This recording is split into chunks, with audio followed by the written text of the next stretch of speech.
Hello, everyone, and welcome to another casual retrospective. I have with me the wonderful Muggle, Autumn Minear. This is actually pretty good because I normally like to have these casual retrospectives kind of more in the essence of a book club, so it will make more sense with me actually talking to someone rather than just talking to you who cannot reply back instantaneously. So we're just keeping it casual. I told Autumn, well, she requested that she be in this one. Why did you want to be in this video instead of the first two? Well, I wasn't invited, first of all. You so were. But because growing up, the third Harry Potter, Prisoner of Azkaban, was my favorite of the Harry Potter books that were out at the time. Does this mean you're not going to be in the fourth one? Do you want me to be? Well, yeah, if you like this. I mean, we'll see how this goes, I guess. Okay.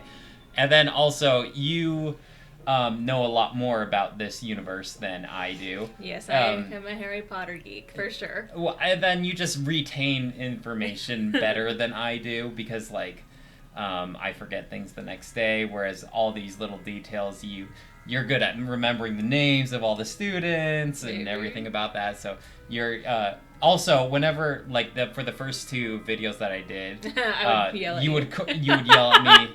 And it's because you were getting names wrong. You'd like correct all the things that I said wrong. Apparently, Fluffy didn't stay in the Forbidden Forest. That was Fluffy went back to Greece, according to the author. That was misinformation on my part. So hopefully you'll be here to correct things. And so I told you while we were watching the movie Prisoner of Azkaban, because we read the book and then watched the movie, and I said, write down anything you want to talk about in this video. Yeah. And so it's not going to be like an interview. It'll be more, like I said, more like a book club. Yeah, so, back and forth. So what's the first topic you want to talk about? No, I want you to start because this is your channel. I want to kind of go with your flow, if that's cool. First, I gotta. Who does my stepdad Gary? What Jimmy is that? Jimmy Fallon. Jimmy Fallon. Yeah, I had to think. So what's the skit that he does where he talks like a teenage girl? It's called Ew. Ew. Yeah, it's called Ew. Harry Potter and the Prisoner of Azkaban. Yeah. Ew. Because they're talking about Gary Oldman. Yes. Yes. He's a really talented actor. You ever see Harry Potter, the Prisoner of Azkaban? Harry Potter and the Prisoner of Azkaban. So, you want me to give the first topic? Yeah. About Azkaban? Yeah, let's do it. Okay, Zig is also going to be in this video. Yeah, well, he really liked it because of the dogs in this one, so. Okay, love you. Well, so before we get into anything, I just want to address you, the viewer, that we're talking about spoilers galore, obviously, not just for The Prisoner of Azkaban, but everything in the Harry Potter universe is on the table, so you've been warned. That's good to know. First, I want to talk about your illustrated books that we got. They're so nice. Do you want me to grab it? Yeah, I could Yeah, you? For sure. Okay. I'll be better this time. So, Santa brought this for you. No, you gave it to me. I mean, I gave this to you. Yeah, that was my present from you. One way or another, you got this on Christmas. I got it for Christmas, yes. And it just, like, all the chapters have cool little pictures. I know in the actual, like, chapter book they have the little illustration, but this has I want to find, like, a really big I was going to say some of them are both pages. So this is the witch. That's, like, the secret passage. The one-eyed witch statue. The one-eyed witch. And that's Fred and George. Fred and George. Like here's a really those, like big the one. two pagers are a lot of fun.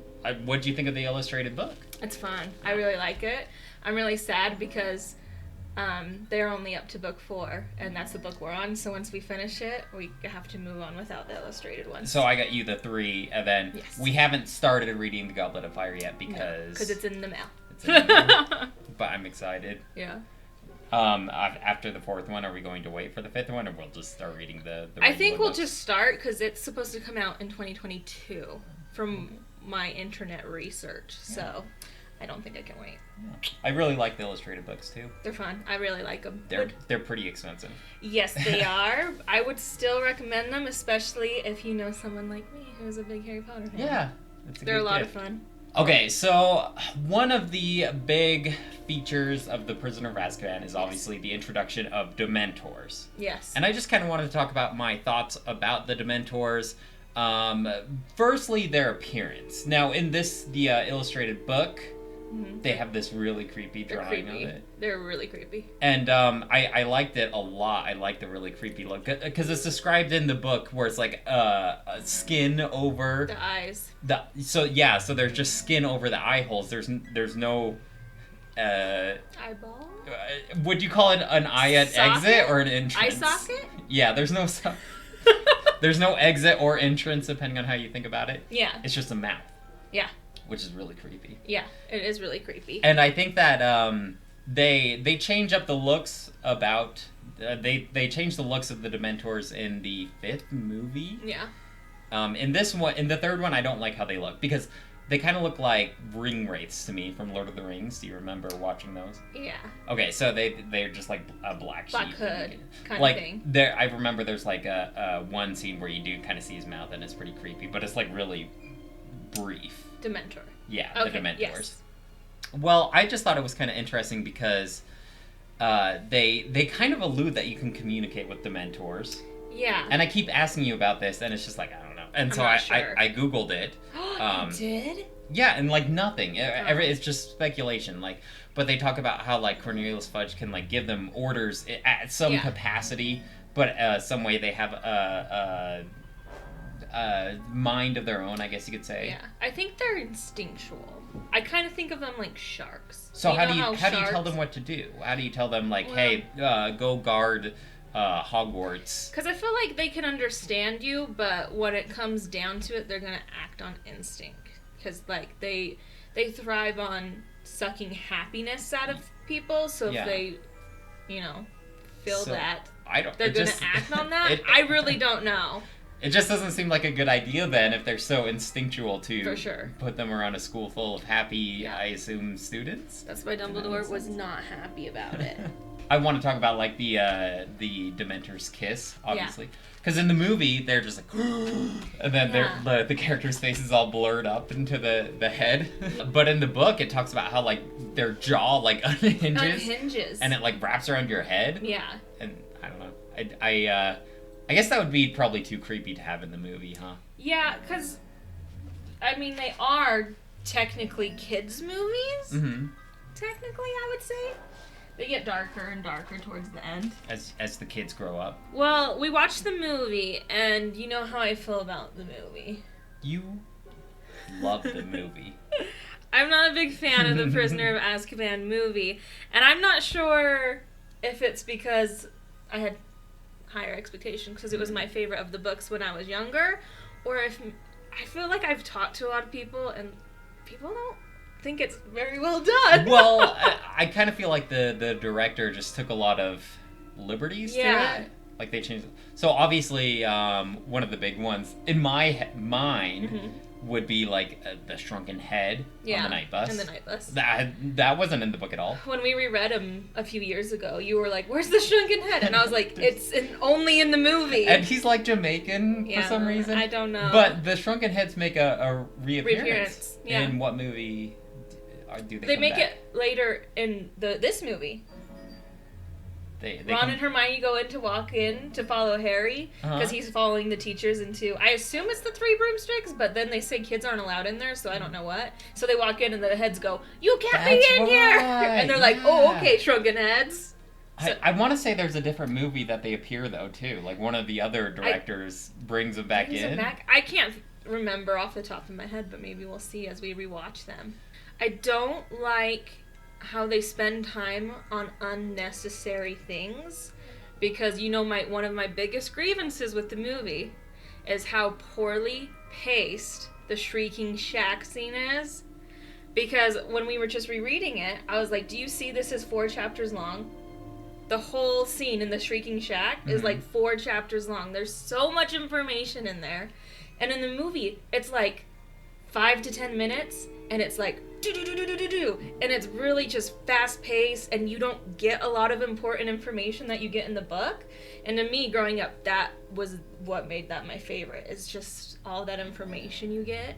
and it doesn't happen in the book. But in the movie, it's just like so fast-paced, they don't include the information, but let's take 10 minutes on the night bus, driving crazy with this Jamaican head and things like that, or like they really want to focus on the Whomping Willow. There's like 5 scenes of the Whomping Willow during the changing of the seasons, and that's fine, but it's just like, if you would have just taken those out, Shrieking Shack could have been longer, okay? Yeah, no, I do agree. I think at some point you do need to kind of set the scene, though. Like, Yeah. I kind of like the Whomping Willow because The it shows seasons the changing. seasons changing. See, and I get that. The night bus, I think, definitely drew on too long, riding Buckbeak around the castle. Yeah, because, that doesn't happen. I think with the movie, they were really trying to have that, like, spectacle moment. Yeah. So let's say you are able to salvage 5 to 8 minutes, like shortening up the night bus scene, shortening up the hippogriff scene. What kind of information would you add to the movie in the Shrieking Shack that wasn't addressed? I'm gonna get this word wrong. They don't address the fact that Sirius, Peter Pettigrew, and Harry's dad, James, are animagi. They don't ever bring it up! Yeah. It's just like, oh yeah, Sirius can change into a dog, and Peter Pettigrew can change into a rat. But it's just like happens. You don't find out why, or like the story behind that, and how that friendship was kind of formed. Yeah, because they all want to go around with Professor Lupin when he turns into a werewolf. Yep. It doesn't even say that James can turn into a stag. Yeah, and so once again, that's where Harry's Patronus comes from. So it's like, I feel like that's an important detail, because it's like at the end of the movie, Harry produces the stag Patronus, and it's just like, oh yeah, he just has a stag Patronus. It's because his dad would change into a stag. How would you feel? Because in Harry Potter 7 Part 1... Yeah, the movie? Yeah, do you remember that little animation they did about the story of the what are the 3 pieces? The Deathly Hallows. The Deathly Hallows. Yeah. What if they did kind of something like that, showing, like, telling the kids stories of them becoming animagi? See, I'm not sure about that word either. What if they did some sort of, like, animation scene with that? I don't think I would have liked that as much, because, once again, in the book, the stakes are really high in that whole moment of the Shrieking Shack. Because Ron gets dragged underground. His leg gets broken. That doesn't happen in the movie. But they go down there because they're like, this random dog just pulled Ron underground, and they get down there and they find out it's a trap, but it's not a trap. Like, there's just so much that goes into it, and it's so fast-paced that doesn't come across in the movie. Yeah. And so the stakes are really high in the book, at least. So I feel like doing that kind of animation would have almost taken it away from the current now.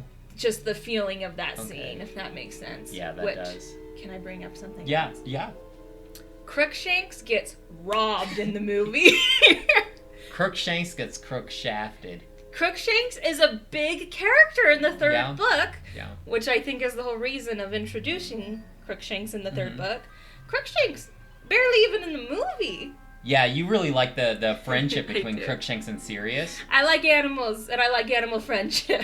So that's kind of one thing that I wanted to talk about, because they say like not a lot of witches and wizards become animagi, because it seems kind of pointless, and it's really hard to finally learn how to do. But if it gives you the ability to talk to animals, I feel like that would give it some merit. Yeah. What do you think? I don't know. Because I don't know if they can talk, but they can definitely communicate somehow, because Sirius gets Crookshanks to do tasks for him. Yeah. So, I don't know. But, like, that's a big thing in the book, is Crookshanks helps Sirius out a lot.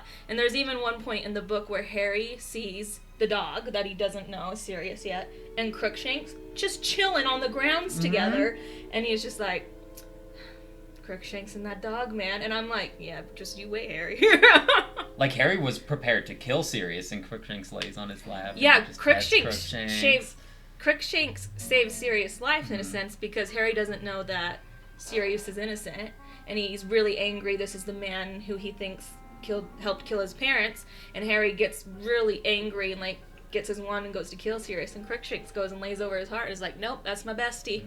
This ain't happening.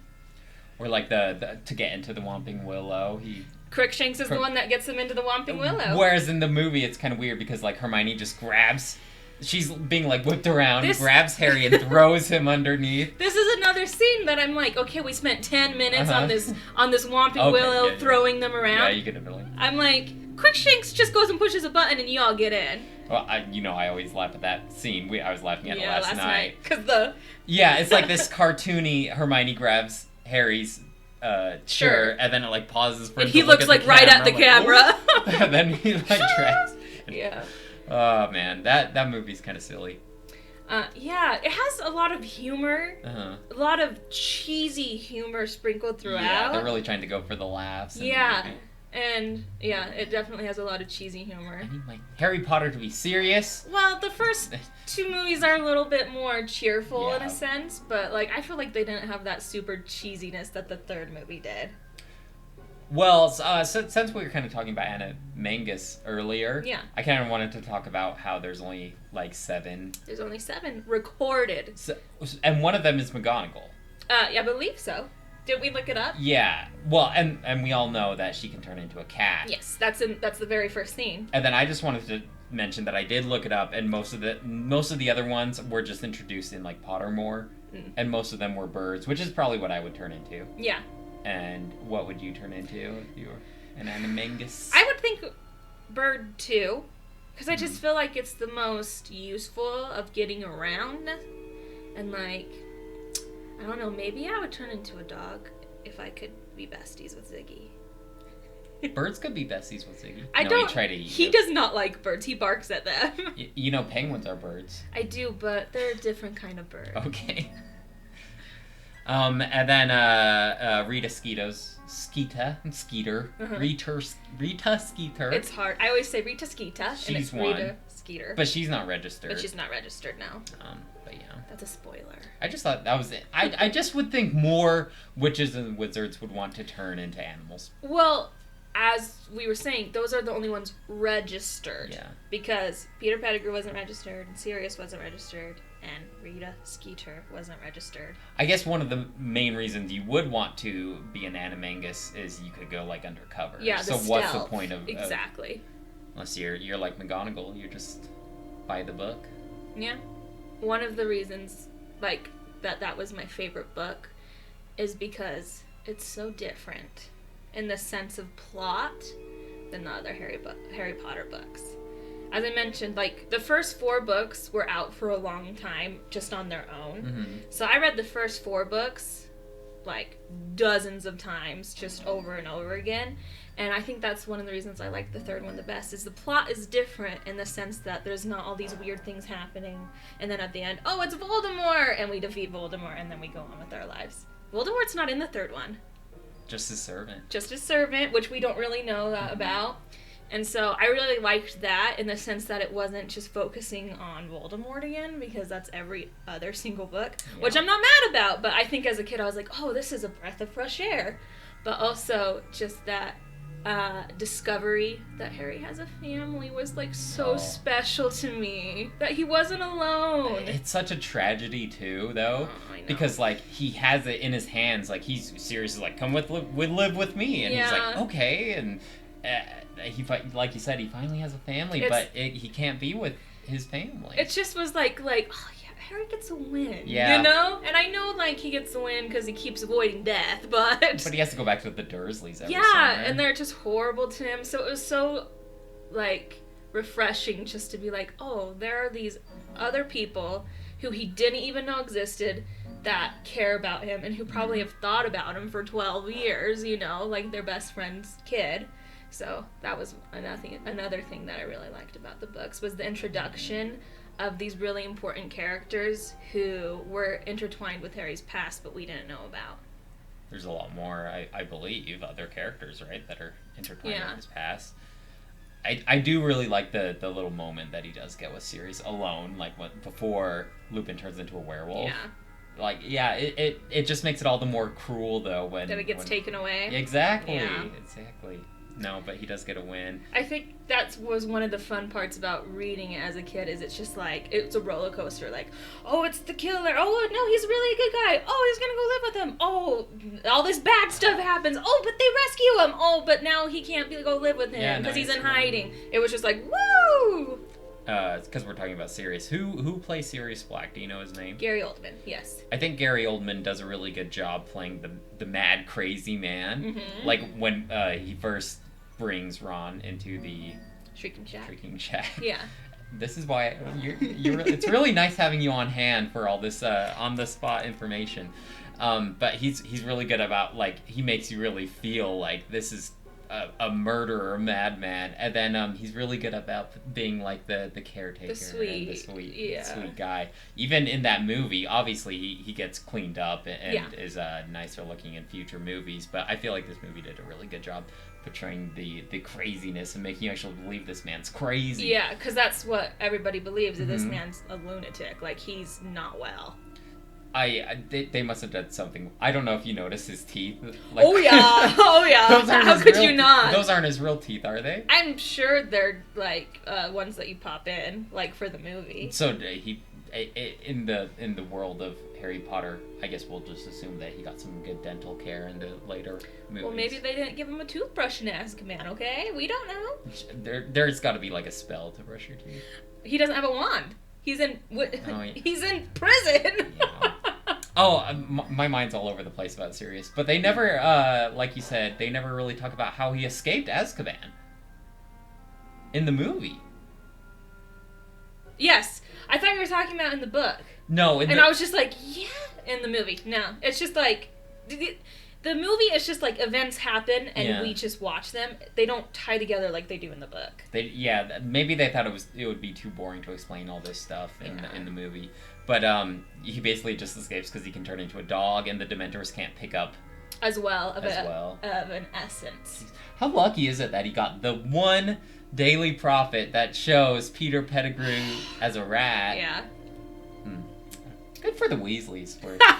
They gotta go to Egypt. Yeah, he won all that money. Okay. It doesn't really explain it. Who in the movie? Yeah. Yeah. Well, in the book, how does he win the money? His dad wins a contest at work. But that's all it says, right? It's not like how I picture it is kind of like a Christmas story. You know, how he wins the lamp. Maybe it's like that, but it's a bunch of money. You were gonna say something before I rudely interrupted. No idea. Sorry, it's gone. Oh, we were talking about how good for the Weasleys, how lucky it is. If anybody deserved it was the Weasleys. That's what I was gonna say. They deserved the trip to Egypt. Yeah, they deserved that. It's fun thinking of different countries and continents in the wizarding world. Yeah. Like what Egypt would look like if witches and wizards were real. Right. Know, just kind of fun. We talked a lot about Sirius, and I want to talk about Lupin a little bit, because this is when he gets introduced as well. Best Yep.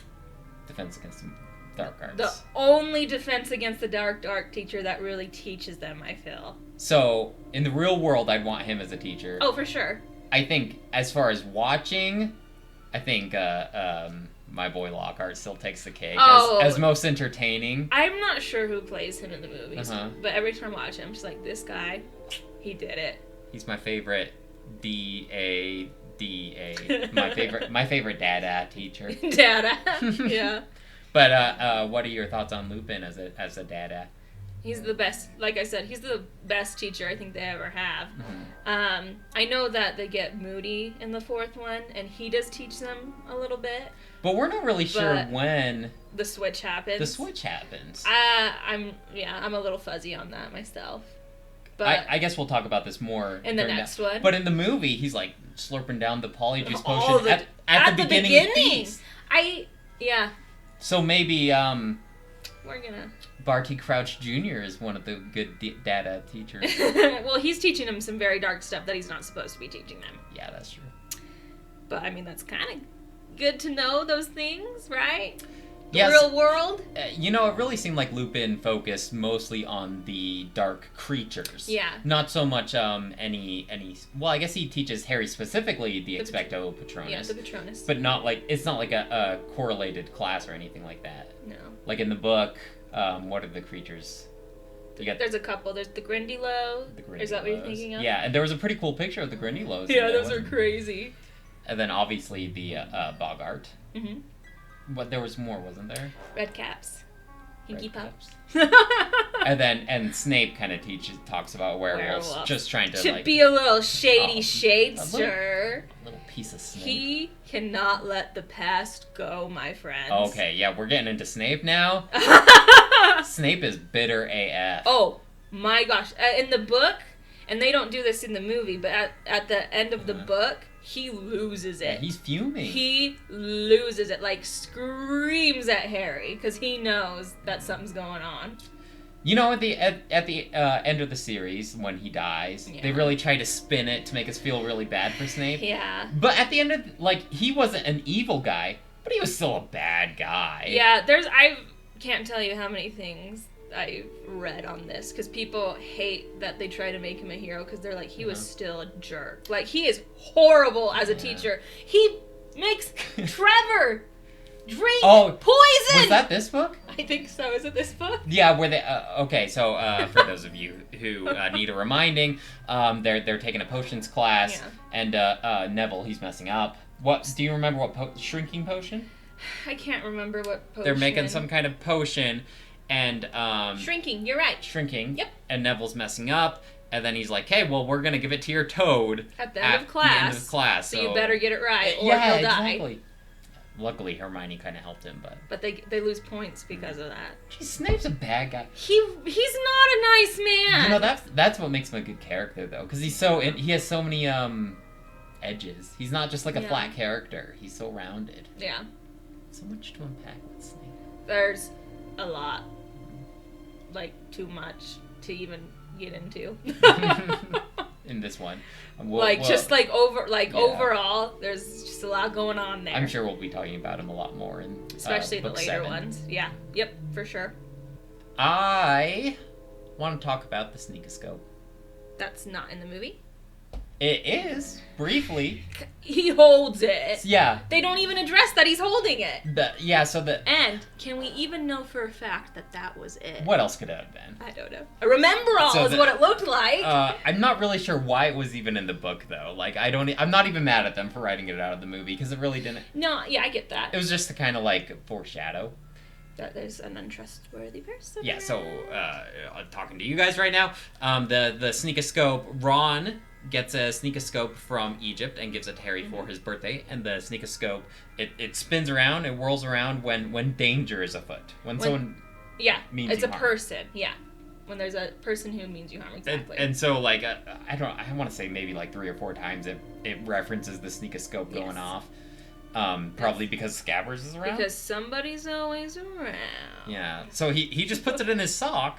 Yeah. And then like it doesn't really get addressed. Does he ever bring it out again in later books or movies? I don't think so. No, I don't think so. Yeah, so it's kind of weird. Like I could see why they would write it out of the movie. To be honest, it's not a big deal. But you know, every year Harry is accruing more and more gadgets of exploring. You know, he's got his invisibility cloak. Now he has the Marauders map. Oh, the Marauders map! I want that. He's got a So, can we talk about the Marauders map? Yeah, for sure. Okay. It's just of Hogwarts, right? So if you were to take the Marauders map anywhere else, it wouldn't work. No, I don't. It's just Hogwarts. Okay, and it does it in the book. I know in the movie it shows like footprints and like a fancy embroidered name. Yeah. How did you imagine that in the book? Same? So in the book they say it's a dot. Okay, so it's not like the so it's at footsteps least that little fade. dots. Yeah. So I didn't imagine footprints. They said it was like a dot, and then next to it was kind of like in the movie. I did kind of picture that banner with a name next to it, telling you who it was, but it didn't show the little feet prints. I can't remember in the book. Does it say Peter Pettigrew? Never. Okay, so it's just it's a hint towards it in the movie, I guess. Yeah. I don't know. That's something where in the movie, like, they took liberty to put those scenes together. Because in the movie, that's how Snape catches Harry with the Marauders map, and then Lupin takes it and realizes that he has this map that he helped make. But in the book, that's not what happened. So I think it was just to make that happen. Also, just for suspense. Because it's like, oh, Peter Pettigrew's right on top of you. Where is he? Where is he? But you can't see him. This thing's busted. Yeah. A couple other... Oh, what? Yeah, tell me. Peter Pettigrew does show up on the map. I'm sorry. In the book, Lupin sees the name Peter Pettigrew, and that's why he goes to the tree. So that's how he pieces together all the trees. Yes, so I was incorrect. I'm sorry. Okay. I just meant in the sense that it did in the movie. I want to go into speculation mode about Yeah. the Marauders map. Yes. How did Fred and George No. figure out the right words to say? I don't know. They just talk about finding it and cracking it. They don't really ever get into how. Okay. And those rapscallions, Love they Fred can and George figure out so anything, much. can't they? Anytime we read, I'm just like, I need to be more like Fred and George. That's so nice of them to give that to Harry. It really is. Like their last year at Hogwarts when they don't need it anymore, I could see then. Mm-hmm. But like they still have another year left. Well, Harry's a part of the Weasley family for sure. Yeah, And really they like all Harry. treat him like it. And so in the book, they give it to him like, because he's really sad he can't go to Hogsmeade. And they know that. And it's Christmas and he should go be in Hogsmeade. So they find him and they're like, hey, this will help you. They're real pranksters, but they're also like really, They're really nice. well I love intentioned. Fred and George. I really like how Harry gives them the startup money in the fourth one. They don't do that in the movies, and it bugs me so much. No, it never explains how they could start their store. No. But wow, the Weasleys they breed good children. That's why they had 7. because they know that everyone is going to be a winner. Anyway. Look how successful they all are. No. I completely agree. All I was gonna say is Percy goes through a little struggle, But that's in the later books, and I was like, we don't need to touch on that. So Percy in the later ones when he comes back around again, like near the end of the Like series. at the very end, yeah. Do we ever find out what happens to him afterwards? Like, what do you mean? Like 19 years later, or? Well, is the cursed child? No. What about it? Is it canon? No. I'm Okay. saying no. Because he's obviously always been going for the Minister for Magic. Or, I don't know specifically. No, I think you're right. But Hermione Granger gets it. In that book, yes. But you don't. Okay. We're going off track. I know, here. I'm like, we are getting so far off topic. But think about the other Weasleys, like works Bill. at Gringotts Bank, works Charlie. at Dragons, business owners. What happens to Ron? Maybe Ron's the only failure in the family. no, poor Ron. He gets such a bad rap. What? Well, what? I can't even remember what he did in The Cursed Child. Ginny Weasley, we know she ends up married to this hero prodigy legend. But she also does some pretty cool stuff. Quidditch player. That's right. Yeah. She's like a way good Quidditch She player. is. She always covers for Harry Yeah. as Seeker whenever he can't. Can we talk about Quidditch? Yeah, let's talk about Quidditch. So in the first two the first two books, I talked about how I'm not sure if they ever win. Yeah. In the book, Oliver Wood, who isn't even in the movie at all. Which I never even noticed until you were like, where's Oliver Wood? And I'm like, where is Oliver Wood? So, addressing you guys now, he really wants to win the cup because this is his It's last, his last year right? at Hogwarts. And so he's really panicking because he's never won. How long has it been since Gryffindor won? In the third book? Yeah. I Come on, you know all this stuff. But, like, because I know that there's 7 years. I know it's 7 years, but I can't remember if that's in the first one or the third one that they reference that it's been 7 years. Okay. Since they haven't won since Charlie was there. That doesn't help you or me, but it's since Charlie Weasley was on the Quidditch Gives team. you a frame of reference. So, I believe it's in the first one they say that Slytherin has won the Quidditch Cup the last 7 years. And then in the third book they say that Gryffindor hasn't won since Charlie was on the team. So Gryffindor finally wins. Yes. And Harry's just like, I could cast the best Expecto Patronum ever. Yeah, Because he was so happy. that they won. Not even in the movie, they just play one game, and then he faints and breaks his broom. Yeah, they don't get into that a firebolt arrives and McGonagall doesn't, and Hermione doesn't like it, so she takes it to McGonagall, and McGonagall makes it get stripped because they're afraid that Sirius Black sent it, which he did. Which is something else that I love. Tell me about Sirius Black and the Firebolt. What about it? What do you love about it? Tell me the story. Crookshanks gets Harry the Firebolt. How does that happen? In the very last chapter, Sirius writes Harry a letter.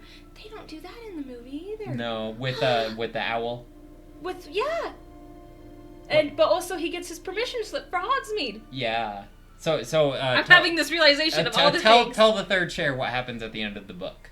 At the end of the book, they're going home on the Hogwarts Express, and this little owl comes and flies up next to the window, and they let it in, and it's a letter from Sirius, and Sirius tells him that he can write to him, Hedwig would be able to find him, and he tells him that he was the one that got him the firebolt. Yeah. and he explains that he sent Crookshanks with an envelope of money to the shop and put in an order to take money from his Gringotts ball, and they sent him the room. And then he also gives Ron the owl, because he's like, I'm kind of responsible for you not having a pet anymore. Yeah. What's the owl's name? Why can I? I was gonna say Errol, but that's the old owl. It starts with a P, right? Or is he a pygmy owl, and that's what I'm thinking? I mean, we only hear his name in like the last page. Well, I don't think he names him. He's just like, Oh, yeah. he holds the owl up to Crookshanks, and he's like, what do you think? Because Crookshanks always knew something was up with Scabbers. Crookshanks.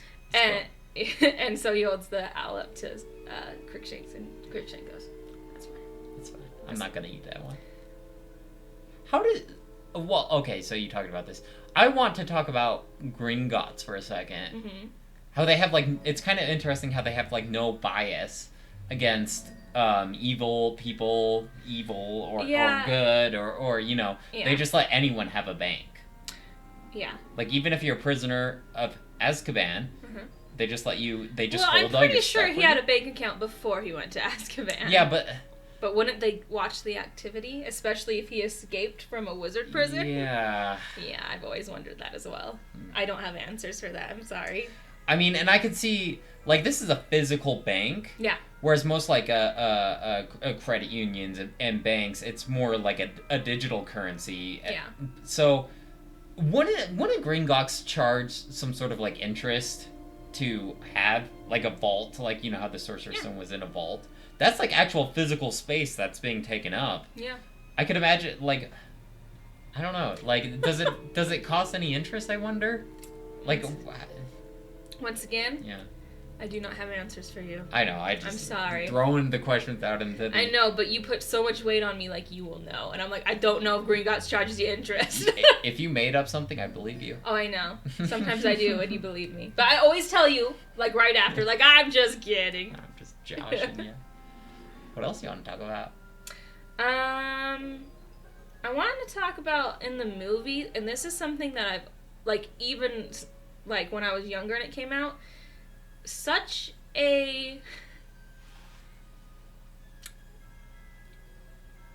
I cannot think of the word.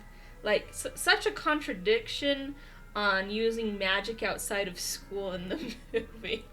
Oh, yeah. I'm so confused by it. The very it. beginning scene, right? He's practicing magic. Mm-hmm. And then he blows up his aunt, and he's like, oh no, I'm gonna be expelled from Hogwarts, but he's like in such a rage that he leaves. And then like, he goes, and then he runs to Fudge, and Fudge is like, no, it's fine. We knew you blew up your aunt. I'm like, yeah, but what about him practicing magic underneath his sheets? Yeah. Or Dobby. They yelled about Dobby in the second one. Yeah. I don't know. Like, and I know it's only in the movie, like, that doesn't happen in the book, but I'm just like, do you guys not understand the laws of Harry Potter? I feel like you should if you're making a movie. I feel like every movie after this one does it too, where they just use magic. So, I think we have established you are can use it allowed on to the use train. magic on the train. Yes. But, yeah, they just use magic all the time outside of Hogwarts Yeah. when they still have the trace on them.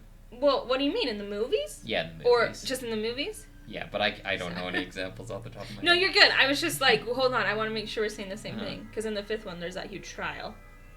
Yeah. Yeah! So, like, and once again, it's only in the movies, but I'm like, I don't understand this. Because it's just like, Harry's practicing magic, and it's like, seriously. And it's like homework. Five- Like Yeah. he's studying a textbook. And it's like 5 scenes later, and the minister, he's like, I used magic outside of school. And the minister's like, it's fine. And I'm like, I'm so confused. Also, this is the movie where they start becoming more lax with their clothing as well. Yes, we Like- did talk about that. We're like, this is where the regular clothes come in. You can start wearing your street clothes. It's not always the pointy hats and the robes. I miss the pointy hats. They're only in the first movie for like Are they this long. Are they not in Chamber of Secrets, the pointy hats? I don't think so. Oh. I believe because even in the first movie, they only wear them like when they're first walking in to get sorted, Yeah. and then when they at the very end of the movie, they like throw them in the air because it's like, Gryffindor won, you know. Yeah. And then, they go visit like a Buckbeak and Hagrid, and they're just straight up in jeans and Yeah. a jacket. Like, it's fine. It's Yeah. the '90s. You can wear whatever you want. It's the 90s, yeah. I don't know. It's just, I guess, it's a little more fun, more relatable if they're in street clothes. I don't know, man. Maybe the actors complain, like, we don't want to wear robes and hats from now on. I don't see them doing that. We want to cast Lumos outside of Hogwarts. I think they just do as told. Okay. Yes. There is a scene that I really liked, which I understand why it's not in the movie because it really doesn't have anything to do with the story. Yeah. But I really like the Christmas Day in the book. Oh, in the book, it's so entertaining. It's fun because we don't normally see this side of the teachers, but on Christmas Day, basically all of the parents took their kids out for Christmas vacation because Sirius is supposedly on the loose around Hogwarts, and so a lot of parents are really concerned. And so all the people who stayed, it's basically just like 4 students, right? Yeah. So Harry stays, obviously, and then Uh-huh. Hermione and Ron stay to keep him company. All of Ron's family goes home. Okay, yeah, they all go home. And so Dumbledore's like, well, there's only us, so let's just get the table together. Yeah. I guess the teachers don't really go home for winter break. Because that always Well, there talks was about them only a staying. few teachers there. That's true. But I feel like there's only really a few teachers That's at true. Hogwarts. But, like, it was Dumbledore, McGonagall, Snape, Snape. Trelawney. Later. She comes in later, yeah. Is Flitwick I there? don't remember. Or Herbology Sprout. I don't No. think Hagrid was there. But anyways, it's this fun scene on Christmas Day. We're all sitting around the Christmas table, just like all of the teachers, Dumbledore, and these 4 kids. And Trelawney comes, and we kind of get to see this, this rivalry between McGonagall and Trelawney. Because Yes. McGonagall, she's obviously a very realist, whereas Trelawney is Trelawney. She's an interesting character. But she's got her head in the clouds, and McGonagall is like calling her out on Challenging her. her. Yeah. Oh, I thought you could see into the future. Yeah, she's calling her out. I think that's a fun scene, but it doesn't really add anything to the story. So I can see No, why. but one of my favorite parts about reading the books is the holidays, because usually something happens on Halloween, and so that does make it into the movie, but they don't say, oh, this happened on Halloween. Yeah. Or around Christmas, like, that's always fun to read, especially when we read them around the holidays. I'm like, oh, that's now, you know? Last Chamber of Secrets, we got a Valentine's Day, But only in the book. and it didn't really have anything to do with this. That's how Jenny finds out Harry has the diary, is all I'm gonna say. And I did touch on that in my last Oh, video. I was listening. My little fact checker. Wrong! Wrong. I was just gonna talk about Sir Cadogan. Yes. And yeah, how that's he's on not- my list too. Oh, is it? Yeah. He's not in but he is. He's in the background. And I appreciate they at least did that, but he does play a part in the book a little bit more. So, will you describe to the camera what Sir Cadogan is? So, Sir Cadogan is a portrait. Yeah, like the fat lady. Like the who fat goes- lady in Hogwarts, the portraits move, they talk, they have lives. So in the 3rd book, there is a portrait of a knight and a fat pony, and that is Sir Cadogan and his faithful steed. And he plays a little bit more into the story in the book than in the movie. He's really not in the movie. You can see him in the background at points, yelling things at the camera. But other than that, like, they don't even call out like that's Sir Cadogan or anything. He's just kind of there. It's for you to find out if you've read the books, kind of thing. I like the little nods. Like, if you're I gonna do cut too. something out, at least have it. Like this sneakoscope. Yeah. If you're gonna cut something out, at least have a little nod to Which it. Harry holding it, kind of thing. Yeah. So he takes over for the fat lady. After the fat lady gets attacked by Sirius Black on Halloween, Sir Cadogan is the only one brave enough to take over her post while her portrait is fixed because it gets slashed. Yeah. Which I never like. So Sirius slashed the. Yes. Why would he do that? In the book it says that he just kind of loses his temper. Like he's Sirius know gotten alcohol? into the castle. Yeah. He thinks he's getting Pettigrew. He thinks he's going to be a free man, but the fat lady holds her position as she should, and he just kind of loses his temper. He even says like, "Oh, I lost my temper." In the book, he does, and he's like, "I'm really sorry about that." I do like how Sir Cadogan talks. He's like, "Avast, Yeah. ye scallywag!" Well, that's more like a pirate. Yeah, but like Fare thee, maiden, a quest. a quest. So in the movie, We ride! yeah, exactly. In the movie, he's in the back. Yeah, like, yeah. I doing think they poses. did a good That's part. fun, but no fat pony in the movie. No fat pony, just a little bit of Sir Cadogan in the background. If you keep your eyes out.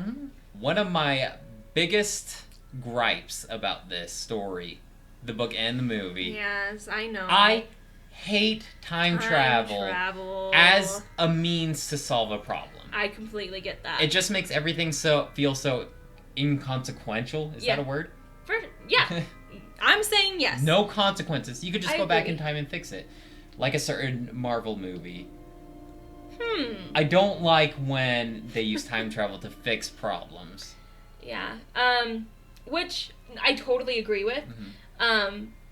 Once again, favorite as a kid. I think that was the first time travel had ever been presented to me as an idea, and I was just like, whoa, whoa. But also, I love that Dumbledore's just little comment that like, you could save more than one life tonight, and Yeah, that's why I'm gonna let you do this, because there are rules in Harry Potter. Like Hermione is given the time turner from the Ministry by permission of Dumbledore and Professor McGonagall, because she's gonna take on a heavier workload. Like they track it, but they also obviously can't because they go back and save Sirius.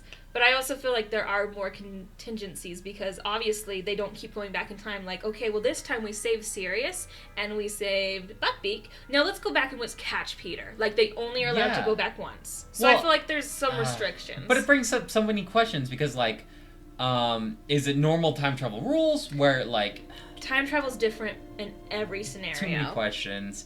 Like they talk about in the book, you can't time travel and see yourself because you'll be so confused and try to kill yourself. Yeah. But I just had the thought, like, what if you just told yourself, like, hey, in an hour I'm going to time travel back to here, and then there will just be two of me forever. Right. Or I guess the one who time travels back an hour would disappear, like how they do in the movie, right? So come back. there'd only be two Erics until the minute that I When time they go travel back. Yeah, I understand. Yeah. But still, it just feels like he could abuse the system For so sure. well. Also, Cursed child. What? yeah, we won't be talking about that in detail, even though we already have. I know. But I don't know. And then I get that she got all these permission slips from the Ministry. Yeah. I'm saying there's a little bit of rules, but I mean, not really. You're right. Ziggy is chewing on a chew toy. On a new toy. Which is fine. Don't mind that. Don't mind that. I'm sure nobody's watching still. Like, Sirius Black is a dangerous murderer around Hogwarts. Let's give a student a time turner. Yeah. I don't know. I was gonna say, I wonder how far back in time you can go, but That's with the what I was cursed gonna say. child. Yeah, we know that every turn back goes an hour, but yeah, with the cursed child, they go back to the events of They go back Goblet of far. Fire. Yeah, so I can't tell you. But once again, I don't take cursed child as canon. I don't. Yeah, I don't like it. Nope, no time travel. Nope. No, I totally get that. Especially now. Like I said, back then as a kid, I was just like, whoa, time travel, this is amazing. But now I'm just like, okay, everybody and their dog has done time travel, you know? Back to the Future did the best. That's... It doesn't bug me so much when it's like the main theme of the story. Like Back to the Future. Yeah, when you do a whole story involving it. But like, let's just fix all the mistakes that happen. Yeah, for sure. That's how we solve our problems. Okay. Yeah, and like I said, now being older, I'm just kind of like, oh, but back then, whoa. Yeah. Does in the rest of the books, not the Cursed Child, but in the rest of the books, do we ever talk about time turners again? I don't think it's ever mentioned again. I just thought maybe there'd be like, oh, we can't use time turners anymore. They took them all, like they smashed them all. They got rid of them all or something. I thought maybe there'd be some explanation of why they weren't brought in later. I don't know. Like even the final battle of Hogwarts, they could just if things didn't go their way, We got a time turner. Let's go back a couple hours now. We know Voldemort's plans. Right, but who has a time turner? We know Hogwarts has a time turner. They give it back to the Ministry because Hermione decides not to take such a full course load. They're assigned by the Ministry, so the Ministry has them. But who owns the Ministry by the 7th book? Voldemort. So They infiltrate. Voldemort just has time travel? So what? Voldemort just has time travel? I don't know if he knows he has it. I don't know if he knows, but yeah, technically he has time travel, unless they've destroyed him. That's probably my biggest gripe. is all No, I'm and gonna say. it's very, like, I completely understand where you're coming from. As a kid, people would be like, Prisoner of Azkaban's lame, because I'd be like, oh, it's my favorite book. And they'd be like, it's lame. And I'd be like, no, it's not. Harry, get family. It like really good guys. What? Your friends so mean. Weren't kids mean to you in school? Wasn't that just like everybody's experience? Right? But like everybody loved Chamber of Secrets. Was that your favorite? So. Do you have any other topics you want to talk about before you rate our books and movies? Wait, we're rating? Yeah, I don't like rating. we're ranking them. Well, you can do that. Good for you. Okay, I won't force you. One other thing that was kind of a difference in the books and the movie is, in the movie they show one Quidditch match, and it's obviously the one where Harry falls off and his broom gets destroyed. But in the book, when that happens, Harry sees what he thinks is the Grim in the stands because he's taking divination. And throughout the third book, Harry keeps seeing this black dog, which he thinks is the Grim, meaning that he's going to die, because that's what Professor Trelawney tells him. So in that Quidditch match, he looks to the stands and he sees a dog. He sees the Grim in the stands. Yeah. And in the movie, they just do a flash of It's light. an ominous cloud. And it's just a cloud. But you were the one that said this. You're like, well, isn't that the reason the Dementors come on the grounds and Harry passes out and falls? Is because they can sense Sirius Black is on the grounds? Mm-hmm. And I'm just like, yeah. Like, But in this one, they just come they on just this come and thing. start sucking his soul out. And I'm like, they just do that every time? He's got a really good soul. It's Best. really nourishing. The best soul. Really, lots of nutrients in Harry's soul. Does You need your vitamin H. Oh, But you're right. They just show like this ominous cloud. yeah, and then the Dementors are just there, and so I just felt like that was a little bit of a... Once again, the movie. It's just events. They don't really I know. coincide. I know. We're supposed to just be like, yeah, that's what would happen. Yeah. So I've brought this up to you many a time. Oh, you're he's getting feisty. Come here, Zig. I brought this up to you in private many times, but Ooh. this kid, this chubby kid, who is so ominous about the Grim, Yeah. he's like one of the very few black kids at Hogwarts. Yeah. But he just knows all about the Grim, and they don't He explain reads who he it from is. a book. No, he was speaking out of memory. He reads it from a book. All right, I believe you because you're always right. That's right. But who is this kid? He's No idea. He's not in any future movies, is he? I don't believe so. He's so ominous and Yeah. dark. Well, you were like, is that supposed to be Dean? And I was like, no, because we see Dean in other scenes. I'm like, well, So Dean, you got chunky. I'm not sure. You know, I don't know. it's just one of the weird things that the director chose for, I guess. Yeah. And Tom. Did we talk about Tom the barkeep No, yet? how What happened to Tom? I don't know. He's like a hunchback now. Well, in the first movie, he's just like, Yeah, we see Tom in the movie. bless my soul. That's not what he says. What does he say? It's Harry Potter. Bless my soul. Is it bless my soul? I think so. Bless my heart. Something like that. It's Harry Potter. And he's totally normal dude, just running his tavern. And in the third one, he's Igor. Oh, sorry, that was... Siggy did not like that noise. Yeah, weird. Poor Tom. Lots of... Visual spectacle. Yeah, I think it was a lot of that. Oh, it's funny. It would be really funny if Tom was a hunchback who acted like Igor, you know? Careful of the pea soup. It'll eat you before you eat it. Okay, thanks, Shrunken Head. Mind your head. Mind your head. Should we just say quotes for the rest of the... For the rest of the video, we Yeah. could. We quote Harry Potter so much. I know. It's so funny because when we started rereading them a few years ago, Uh-huh. and like our Harry Potter quoting went from like 50% to 75%, I was just like, wow. And then it made me realize that most of our dating relationship was just Harry Potter quotes. I ain't mad about it. Something to bond over. Yeah. Us muggles. Yeah, I was so mad when you saw the 6th smoothie without me.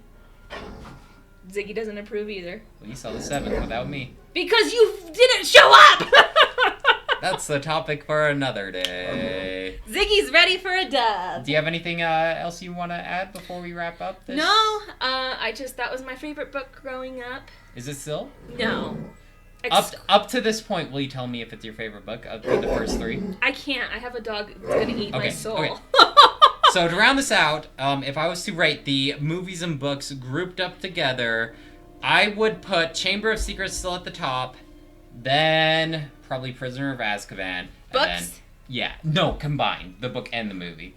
I'm not gonna rate both the list of the movies and the books. Okay, but the movie I just watched was not Prisoner of Azkaban. Well, you gotta group it up. That's why it's only number 2. No, I like the book and the movie of Chamber of Secrets better. Yeah, than the book that's and totally the fine. So, Chamber of Secrets, Prisoner of Azkaban, The Sorcerer's Stone. I had a lot of fun talking to you. This is so much better than me just talking to myself. If you think so. All right, well, I guess we will talk to you later. You ready for sign off? Oh, yeah. 3, 2, 1, Bye!